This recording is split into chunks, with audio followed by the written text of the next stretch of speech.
Broadcasts of HIKI NŌ are made possible by the support of viewers like you. Mahalo. And by Bank of Hawaii Foundation, investing in Hawaii's future by promoting collaboration, critical thinking, and other 21st century skills through HIKI NŌ.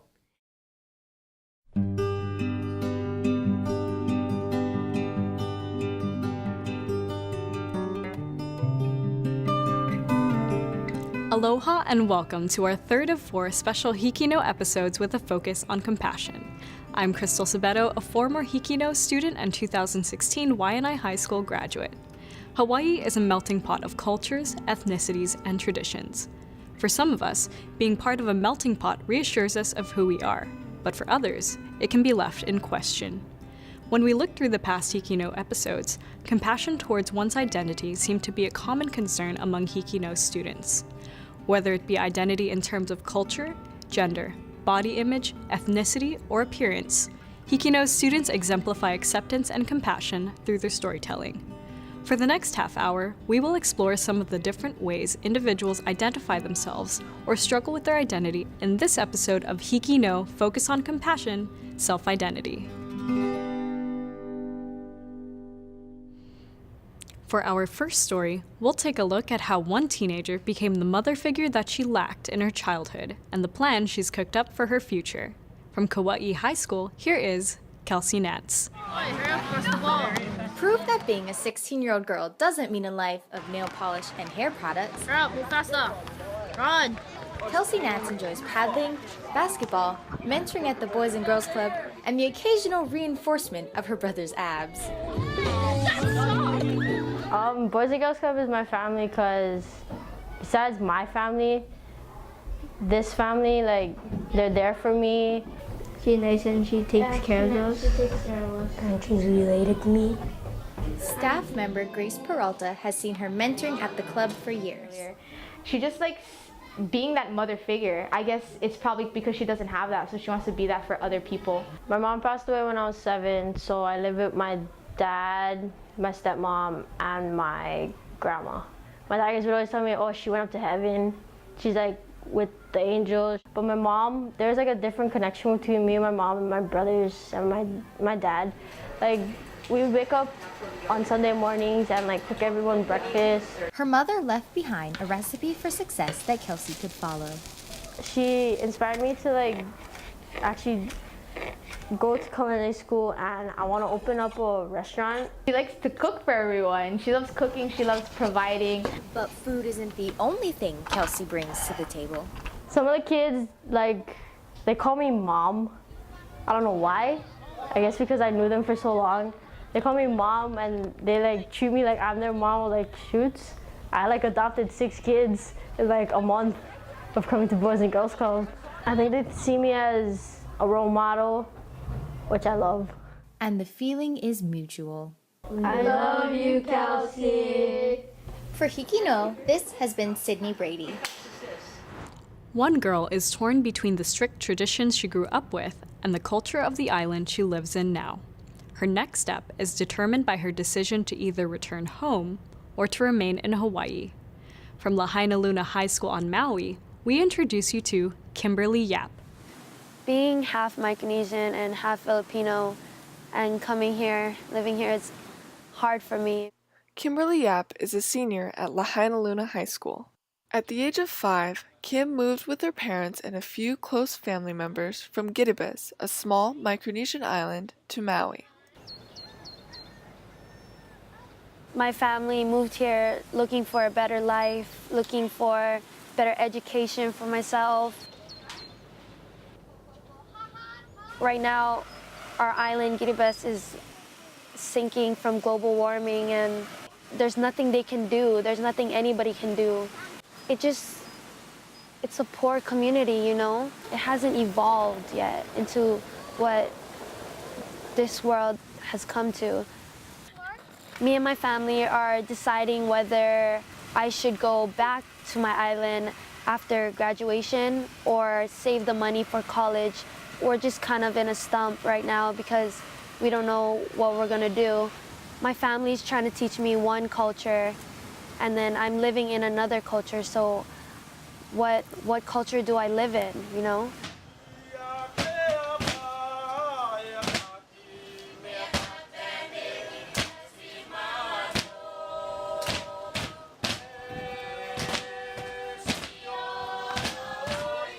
My family's very strict. Girls aren't allowed to cut their hair. They're not allowed to dye their hair. You're supposed to live conservative. Being a girl, in our tradition, you can't be out late, and you just have so much rules, you know. Girls were meant to be, you know, the housewives instead of the smart business maker. The main focus or the main cultural thing about Kiribati is just to respect your elders and to respect the ones around you, and I think that's really stuck onto me, and it's been like my life. It is who I am, and I'm proud of who I am. Not going back home is like losing a big part of my life, but this is home now. I don't want to be a housewife, and I think that's why the best choice for me is to go to college. I need to grow up, and I think going to college, getting a good job, maybe going back home, showing my family that I'm successful in life could really like help us out. This is Sophia Freddy from Lahainaluna High School for HIKI NŌ. A similar take on culture as self-identity leads us to our next story. Here, HIKI NŌ students tell us about a non-native musician whose Hawaiian music strikes a chord with his local audiences. From Mid-Pacific on Oahu, here is Mark Yamanaka.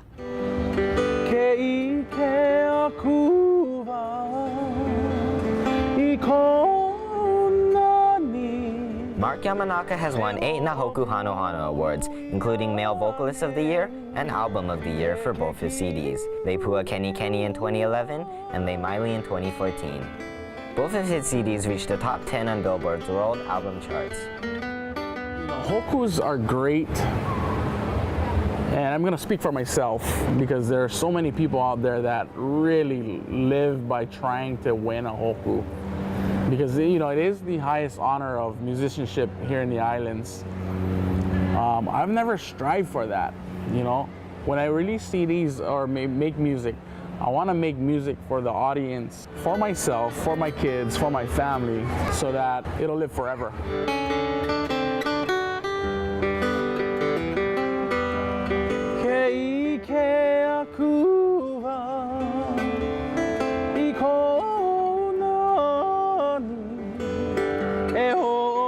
There were a lot of challenges for me being non-Hawaiian, doing Hawaiian music. I would say was a huge burden on my shoulders, and I don't think a lot of people realized what I was feeling inside, you know, in my mind and in my heart.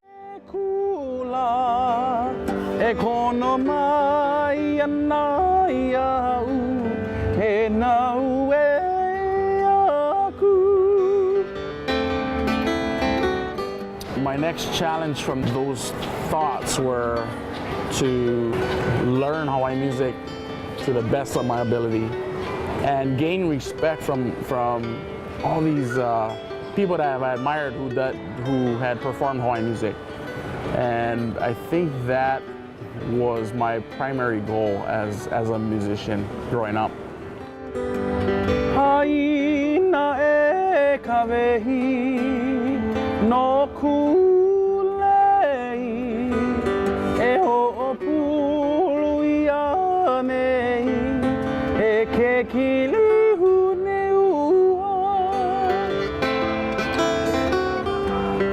So, you know, for all you folks out there that love Hawaiian music, just do it, you know. Learn it properly, do it the right way with the language, and everything will be okay. There's no wrong in doing it. This is Bailey Ogawa from Mid-Pacific Institute for HIKI NŌ. Our next story involves a group of teenagers with a few tricks up their sleeves. See how these cosplayers allow their true selves to shine when they're dressed up as someone else. From Waiakea High School on the island of Hawaii, here is Cosplay. I'm a very quiet person. I just don't like to talk. But I feel like I just completely change when I go in costume. I Some people only dress up for Halloween, but for cosplayers, this type of transformation is simply a part of who they are. I'm suddenly able to go out and talk to people and, maybe act a bit in character or, take pictures with people or help people out with something. I don't know. It's really great that I'm just finally able to talk to the world. Waiakea High School students Kai and Denali Davis have been cosplaying for a few years now. Cosplay or costume play is the act of dressing up as characters from books, movies, TV, video games, or even simple imagination. Dressing up may seem like a simple hobby, but there's a lot more to being a cosplayer. Cosplay has helped us make friends in ways that we didn't really expect. It started off with me and 3 or 4 friends just like, hey, let's make a costume together. Let's coordinate our costumes, cool. And this should be fun. And once we did that, we ended up going outside and wearing our costumes in public, and we got a lot of weird looks, but we ended up making some friends, and cosplay has really helped us break out of our shell. So there's the usual places of getting stuff, the store or like Walmart or something. Yeah, Walmart or Salvation Army, thrift stores. And then there's some more unusual places like the recycling center.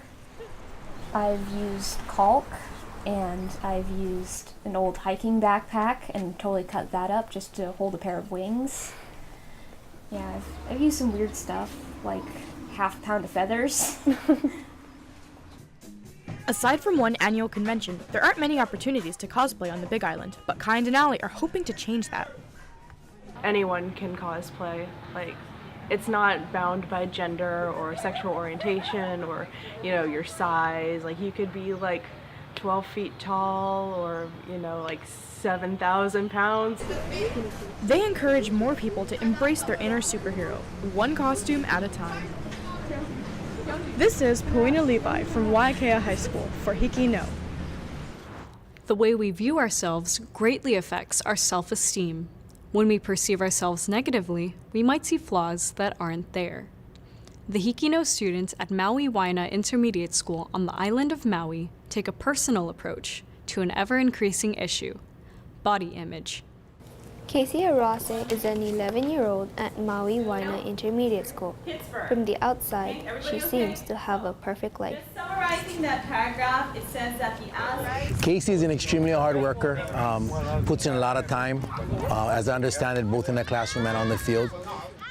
Everyone views Casey as a healthy, normal 6th grade girl, but when Casey looks in the mirror, she sees something else.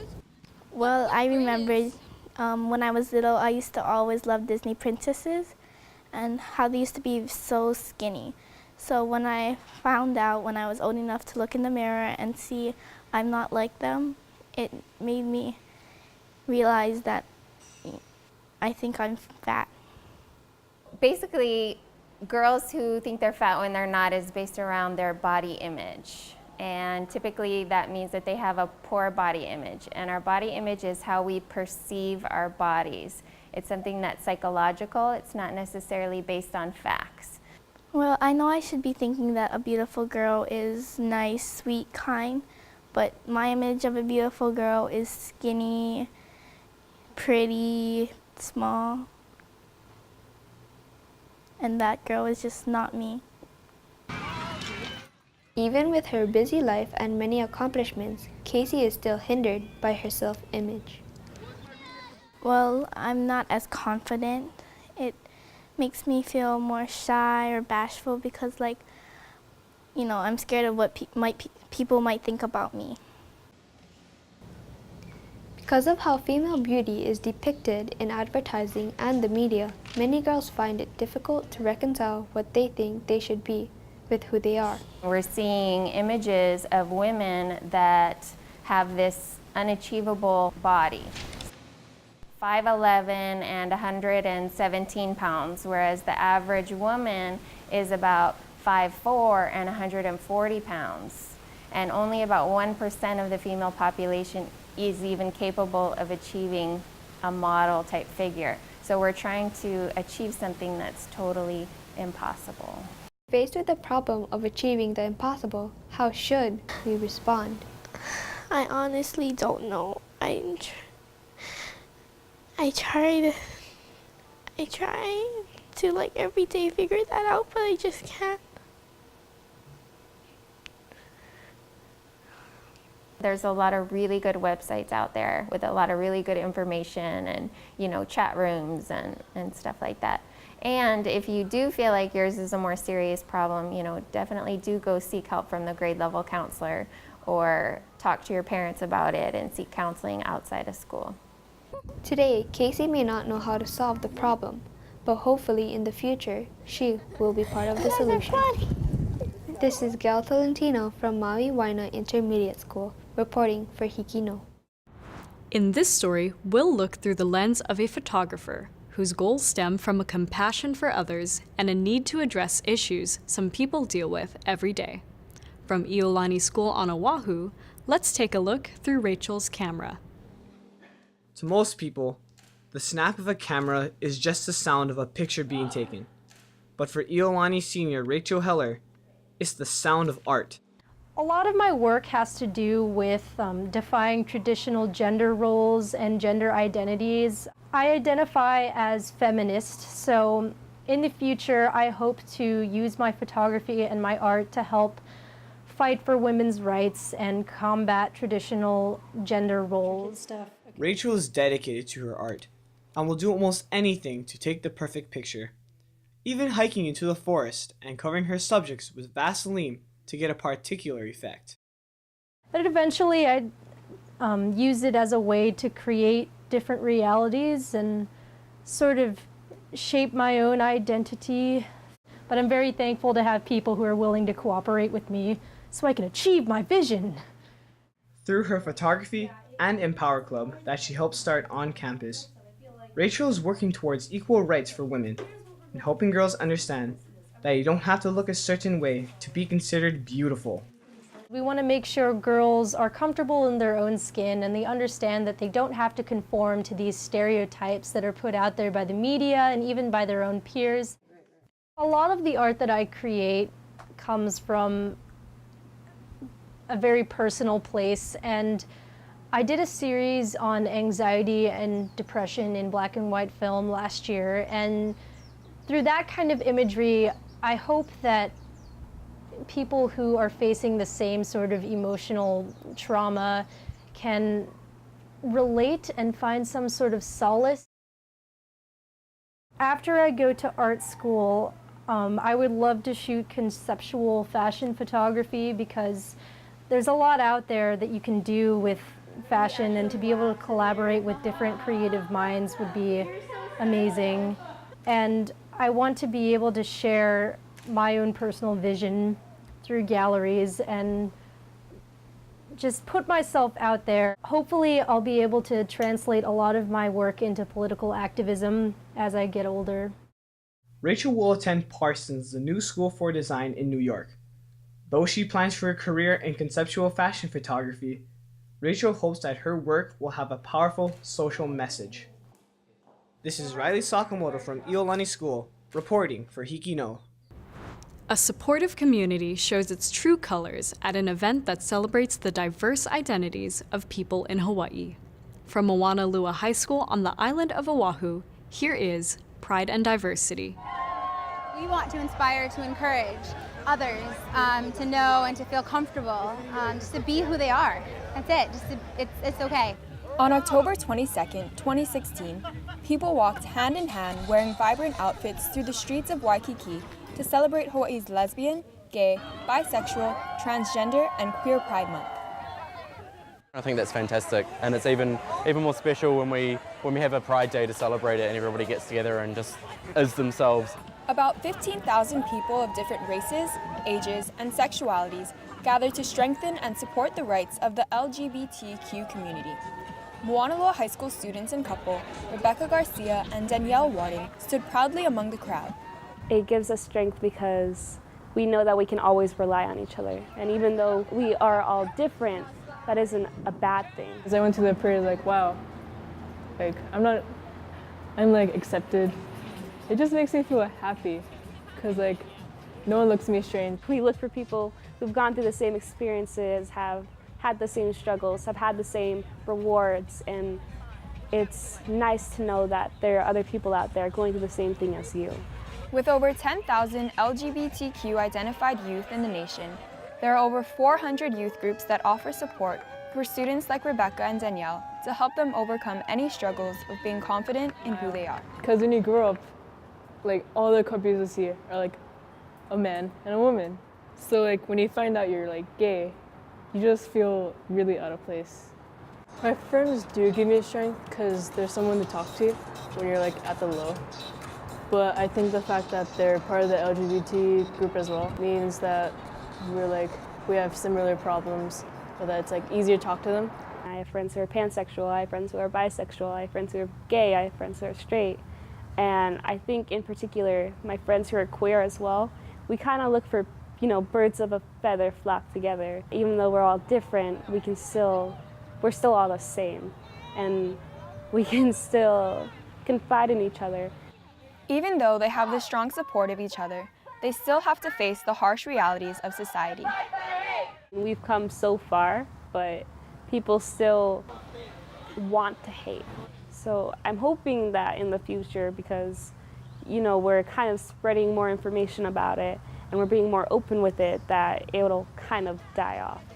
With such a diverse LGBTQ community, people like Rebecca and Danielle will continue to find their strength in their differences to be equal like everyone else. This is Jocelyn Bonilla from Menlo High School for HIKI NŌ. A middle school teacher's lifelong struggle turned into an inspiring life story that she shared with her students to teach them that appearance does not determine who we are as people. From Waianae Intermediate School on Oahu, here is Aurora's story. "What can I get you boys?" the unassuming waiter asked my father and me. At that moment, the room began to spin while beads of sweat dripped down my beet red face. A face free of eyelashes and eyebrows, and tomboy attire to complete the ensemble. But behind the smile and outgoing personality is a story about a girl who struggled to fit in.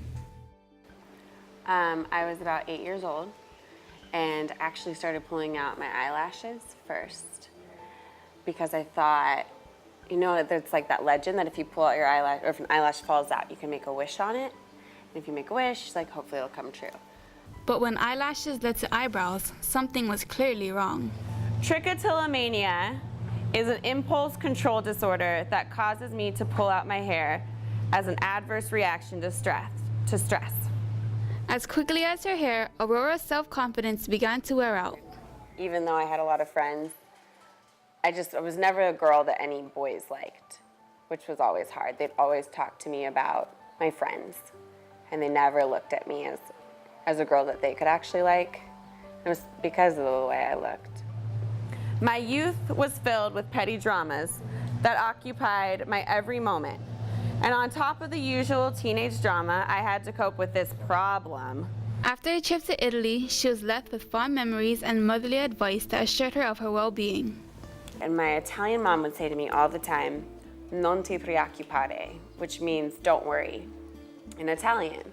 And I think I was an entirely different person when I came back from that trip, because I realized that I shouldn't worry about the little things because they don't matter. And I have so many good friends that don't care what I look like and don't care about my hair, that there's actually no reason for me to worry. With new confidence and a new haircut, Aurora went on with a teaching career. And I said, screw it. I put on Christina Aguilera, I'm a fighter, cut the rest of my hair, shaved it. I've been wearing wigs ever since. On her first day at Waianae Intermediate School, she read a story to her class about a girl who had a disorder that made her pull out her hair. And the kicker was, at the end of the story, Miss Bonaherd, pulled off her wig, and we all was in awe, like, holy mackerels. And she said, "That girl is me." And at that point, I looked at all the boys and thought, were they gonna laugh? And not one of them laughed, not one of them. They all looked at her and was like, "Miss, does it hurt when you pull out your hair? Are you all right?" And right there, I knew already she caught their hearts. She's a really nice person, and it doesn't really matter. Like, as long as she does her job, she's really good and there for us. Ms. Wonerherd decided to share her story because she wanted her students to understand that she doesn't let her disorder define her or who she is as a person. Everyone has their own issues to deal with in life. Wouldn't it be great if we were judged not by our situations, but by how we treat other human beings? This is Gina Jove reporting from Waianae Intermediate School for HIKI NŌ. Thank you for watching this special edition of HIKI NŌ, Focus on Compassion, Self-Identity. These stories prove that HIKI NŌ students are thoughtful and conscientious people who value differences and acceptance. I hope you enjoyed watching these stories as much as I've enjoyed sharing them with you. Tune in next week when we present past HIKI NŌ stories focusing on compassion towards animals. Until then, this is Crystal Cebedo for HIKI NŌ. Ahui ho!